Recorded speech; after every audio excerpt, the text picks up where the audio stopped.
how Ammolite forms. This is an ammolite, which, as far as gemstones go, are quite remarkable.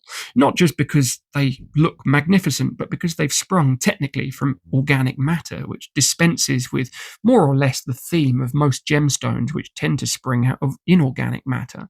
Now, an ammolite is a gemstone with a quite remarkable backstory. They've been created from ancient sea creatures that most of you are going to be vaguely familiar with and sound very similar to ammolite. They have come from ammonites. Now, these ammonites were marine animals that lived sometime around 70 million years ago.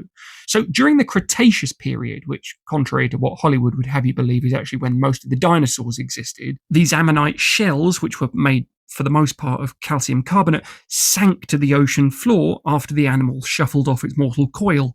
Then, over enormous geological timeframes, layers of sediment piled up on top of these shells, and in conjunction with a little bit of heat and pressure and also mineral-rich water, the ammonites started to transform.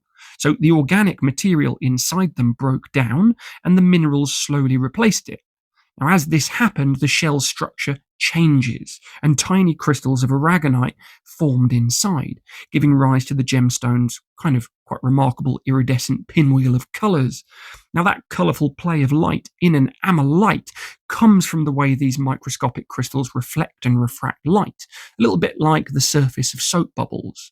So the result of this is this wonderful display of very distinctive reds and greens and blues and on occasion even purples. So essentially, ammolite is as a result of millions of years of natural processes turning the fossilized remains of ammonites into ammolite.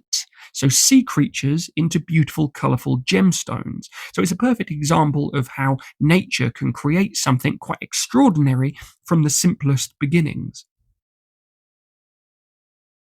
If you support what we're doing here at Salt Shack, then why not consider subscribing on whatever platform you're watching this on?